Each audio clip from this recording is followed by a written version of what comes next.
Tecnologia, entretenimento, internet, mídias digitais. Papo de Futuro, com Beth Veloso.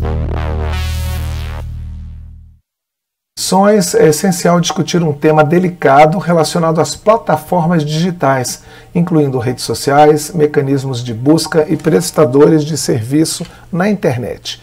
Esse ecossistema digital desempenha um papel crucial na formação da opinião pública e no direcionamento de informações.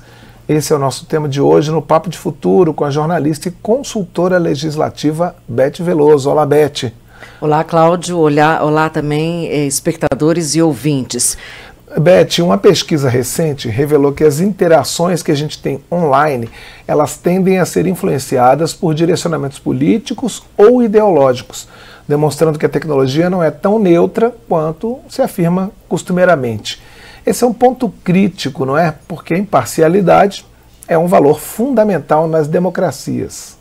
Exatamente, Cláudio. A gente acabou de assistir agora a entrevista do diretor da Rádio France Internacional e isso mostra justamente que esse valor é um valor global, mundial. O mundo todo está preocupado com pluralidade, com diversidade, com acesso a uma notícia que tenha integralidade, um novo conceito em razão das fake news, ou seja, que ela realmente seja confiável, que esteja baseada em fatos e evidências. E eu trouxe hoje uma discussão sobre a legislação da comunicação, como eu estou falando, que a notícia ela não pode ser priorizada em relação à outra, além da gente ter que mostrar sempre os dois lados. Esses são os valores constitucionais, Cláudio, que a gente estão cada vez mais atuais no mundo de hoje. Às vezes a gente pensa que a comunicação é alguma coisa imaterial, quando na verdade ela tem uma relação muito forte com a autonomia do indivíduo. Por exemplo, as emissoras de TV, elas têm a obrigação de ouvir os dois lados nas suas programações. E a pergunta sempre é: e as redes sociais? Como é que fica essa discussão da imparcialidade? No entanto, é isso. A gente pega, por exemplo, a discussão de Facebook, Google, né, Alphabet, todas essas empresas, elas não necessariamente, embora não produzam conteúdo, elas não necessariamente têm esse cuidado de a informação ser bastante ampla o suficiente para poder dar um sentido real do fato que está sendo narrado. Por exemplo, o Facebook, ele reconheceu recentemente que muitas das suas notícias ou da sua prioridade que é mostrada na página dos seus usuários realmente provocam reações extremas, porque essas reações são mais propensas a obter cliques, engajamentos e também comentários e compartilhamentos. Portanto, isso não necessariamente beneficia, Cláudio, os usuários, mas sim incentiva que outras pessoas acabam produzindo conteúdos similares, o que gera naturalmente um círculo vicioso, né? Um ciclo vicioso de interações que a gente chama de intensas. E esses estudos mostram também, Cláudio, que os algoritmos são responsáveis pela maior parte do que nós consumimos. Os algoritmos são os sistemas que são, sim, programados pelas empresas a partir de uma série de interações. Por exemplo, o diretor do YouTube, Neil Mohan, ele afirmou que mais de 70% do tempo que a gente está na rede, ele parte sim de recomendações que são dadas a partir do YouTube. Portanto, a gente acaba sendo atraído e pautado por esse tipo de sistema de inteligência artificial, Cláudio. Certo. E você tem uma sonora, né? Você tem uma entrevista com o pesquisador Alexandre Gonzalez. Exatamente, Cláudio. E seguindo, então, nesse caminho, nessa discussão do viés algoritmo, o Alexandre Gonzalez, ele participou de um curso sobre plataformas digitais em Brasília e ele apresentou vários estudos, inclusive um outro estudo que eu gostaria de destacar, Cláudio, é sobre o YouTube nas buscas com relação à eleição do Trump e do Clinton, entre agosto, outubro, novembro de 2016. Parece um pouco defasado, mas na verdade são estudos bem atuais, porque foram analisados mais de 8.000 vídeos E foi identificado, sim, Cláudio, um viés bem expressivo de recomendação de vídeos contrários à candidata na época, Hillary Clinton, e favoráveis a Donald Trump. Esses resultados, então, foram apresentados pelo Alexandre Gonzalez, que é um pesquisador voluntário do Instituto de Ciência Política da UNB e também do DIRACOM, que é uma ONG muito atuante na área da comunicação. Eles destacam que esses aspectos, além de tendenciosos, eles não são auditáveis, o que é mais grave, Cláudio, porque você não consegue também olhar dentro do sistema, nem como pesquisador, nem como ciência, para poder realmente identificar qual é o nível, né, qual é o tamanho desse tipo de recomendação e de viés que é dado. Não é possível, portanto, saber, né, como o sistema atua, como ele funciona e de que forma ele está analisando e monitorando o comportamento do usuário em cada vídeo, em cada clique que o usuário dá na plataforma. Portanto, vamos ouvir o pesquisador. A constatação que os pesquisadores chegam é que eles verificaram esse duto de radicalização dentro. Mas justamente por uma série de questões sobre a metodologia, o universo de banco de dados que eles têm com eles e uma série de limitações a outras informações sobre o funcionamento do sistema algorítmico de recomendação em si, os pesquisadores fazem a ressalva que eles obviamente não têm como atribuir um peso específico, uma responsabilidade integral ou qualquer coisa do tipo ao sistema de recomendação do YouTube para levar essa radicalização, mas sem negar que ela possa ter um papel a desempenhar. Beth, e como é que é o papel desses algoritmos, né? Como é que essas recomendações, como é que a gente analisa isso? Cláudio, uma das principais denúncias que vieram e diz respeito exatamente a esses algoritmos, porque hoje eles têm uma função absolutamente central no sistema da internet e toda a programação do fluxo de informações online que a gente vive. E essa denúncia veio porque a gente não sabe bem, essas empresas não prestam contas de como que esse sistema funciona. A verdade é que é muito difícil responder essa pergunta. Mas nós tivemos aqui uma audiência na Câmara dos Deputados pela Frances Haugen, que é uma ex-funcionária, ex-diretora, uma pessoa que teve um papel muito importante no Facebook, e ela revelou que os conteúdos que suscitam realmente reações extremas, eu estou falando de reações extremas, não necessariamente violentas, mas que geram mais emoção nas pessoas, elas têm maior probabilidade de receber também cliques e recompartilhamentos. E isso é importante porque com isso, né, faz com que as mídias digitais realmente lucrem mais e elas tenham um ímpeto, uma motivação para realmente gerar um conteúdo, priorizar esse conteúdo extremo.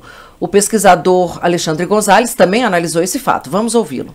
O que ela apresenta são documentações, pesquisas internas, comunicações internas da própria empresa, em que basicamente o Facebook ele mentiu com relação ao que as pesquisas próprias deles apresentavam sobre o papel que os seus serviços têm em incentivo e a produção e a distribuição de conteúdos desinformativos, nocivos e licitadores violentos. Que o Facebook mentiu sobre o papel que os serviços deles desempenham no impacto da saúde mental de jovens e crianças. E, por fim, que os documentos mostram que os próprios pesquisadores e engenheiros da empresa têm noção que a eficácia que é apresentada ao público sobre o sistema algorítmico da empresa no que diz respeito ao enfrentamento e derrubada desse tipo de conteúdos e contas, ele também é mentiroso. Agora, outra discussão recorrente na mídia é sobre a tendência de privilegiar conteúdos que são incitadores de violência. O que as pesquisas mostraram sobre isso especificamente?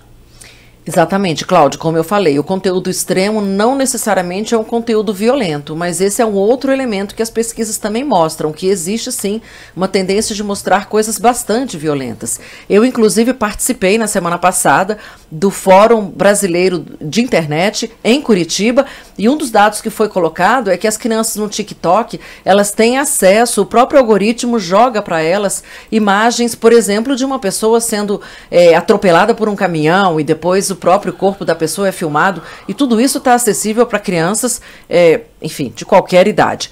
É bem sério isso, né? Um relatório interno da Meta, que é justamente o Facebook, o Instagram e o WhatsApp, que é super forte no Brasil. A gente sabe o poder que essas redes sociais têm no Brasil, por exemplo. E esse relatório ele é muito interessante. Ele se chamou A Viagem de Carol ao QAnon. E ele ilustra como os sistemas de recomendação do Facebook realmente contribuem com esses conteúdos extremistas e muitos deles violentos também. E o que os pesquisadores fizeram foi criar um perfil fictício, e isso foi a própria empresa.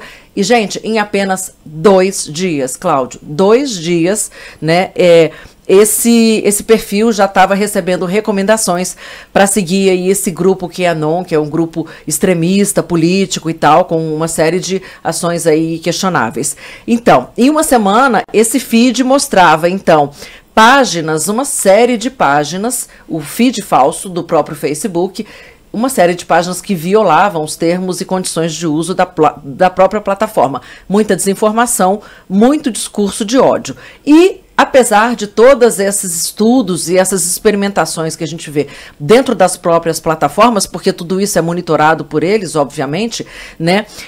O CEO da empresa, Mark Zuckerberg, em 2020, né, apresentou uma lista de interações suaves e duras. Quer dizer, ele foi apresentado a essa lista, né? Ou seja, o que seria realmente acessível com conteúdo mais interessante, mais palatável, e o que seriam interações realmente que mereciam maior atenção. E ele foi, então, e acabou decidindo que ele não iria coibir essas chamadas interações duras, porque o CEO da empresa privilegiou o que ele chamou de interações sociais significativas, e tinha a sigla de MSI, dos sistemas de recomendação da plataforma. Havia a opção dele simplesmente remover esse tipo de interação significativa ou extrema, e a decisão foi meramente comercial, segundo o pesquisador Alexandre Gonzalez, especialista no tema, de aumentar o engajamento e o fluxo de conteúdo, porque isso realmente leva a empresa a uma maior lucratividade. E também a Meta acaba, uma outra revelação, Cláudio, que eu acho muito interessante a gente trazer para a discussão, é que não existe também uma métrica, ou seja, uma metodologia da própria empresa, no caso da Meta, pelo menos quando foi feito o estudo, para medir, por exemplo, dados confiáveis sobre remoções de conteúdo, agora voltando para o tema da eleição, conteúdo, visualização, interação de rótulo eleitoral, que tem a natureza de campanha eleitoral. Ou seja, a própria empresa não sabe que método ela utiliza, né, para monitorar esses conteúdos, ou seja, os vieses algoritmos, eles acabam acontecendo simplesmente por uma remoção ou por uma denúncia e não tem uma atitude mais preventiva ou proativa. É por isso, Cláudio, que a solução da regulação me parece sempre a mais adequada para a discussão dos vieses algoritmos. Vamos ouvir o pesquisador. A regulação hoje, que seria um primeiro passo importante para poder avançar, inclusive no sentido de melhor ter uma compreensão do debate público sobre a real funcionamento dessas plataformas na moderação de conteúdos e conteúdos, a relação delas com determinados produtores, a relação delas com determinados grupos econômicos que também têm uma grande faixa de renda ou de trabalho e atuação nesses ambientes digitais, é através de construção de mecanismos de transparência, de exigência de apresentação por parte das empresas, de relatórios mais detalhados e mais granulares do processo de tomada de decisão que essas empresas fazem. Agora, Beth, esse não tem sido um tema recorrente na Câmara, a não ser por meio de propostas de regulação como o PL 2630 de 2020 e outros projetos que estão sendo examinados em conjunto. Isso mesmo, Cláudio. A gente teve um debate intenso no ano passado com relação ao PL 2630 e depois isso arrefeceu, houve uma campanha muito grande por parte das plataformas contra essa regulação, e a nossa esperança como especialistas, como pesquisadores e acadêmicos e técnicos mesmo, muito atentos à questão da desinformação, crimes digitais, discurso de ódio nas redes, incitação à violência e uma série de outras questões que a gente verifica muito intensamente na rede atualmente, é que o debate da regulação seja realmente retomado aqui nessa casa o mais brevemente possível. Seja a partir, Cláudio, do próprio PL 2630 ou a partir de, tendo o projeto como uma base para essa retomada da discussão. Isso foi um assunto muito também evidente no FIB, agora 14, que eu participei em Curitiba, que é organizado pelo Comitê Gestor da Internet, e o Brasil está discutindo bastante o assunto. Mas o que me chamou a atenção foi justamente a ausência do governo nos debates do FIB. E se a gente não tem, Cláudio, o governo, os políticos, a Câmara dos Deputados, que fazem as leis, que fazem as políticas públicas para realmente regulamentar, colocar na lei, como todos os outros países estão fazendo, nós vamos continuar falando para nós mesmos, em termos de academia e em termos de sociedade civil. É absolutamente inútil, portanto, é absolutamente imprescindível que a gente materialize, positive, né, a nossa regulação na forma de leis, porque a autorregulação que funciona hoje pelas leis do mercado, eu acredito que a sociedade inteira já entendeu que isso é uma ameaça para as famílias, para cada indivíduo, para as instituições e para a democracia do Brasil. Precisamos de eleições limpas neste ano. Você pode dar sua opinião sobre o Papo de Futuro nas mídias digitais da Rádio Câmara, no YouTube da Câmara dos Deputados. Você também pode enviar sua sugestão de tema ou sua crítica para o WhatsApp da Rádio Câmara, 61 99978 9080, ou para o e-mail papodefuturo@câmara.leg.br. Beth Veloso, obrigado por mais uma participação aqui no painel eletrônico. Muito obrigada e interaja com o seu deputado para que a gente tenha realmente um debate presente nesse ano sobre a regulação das mídias digitais.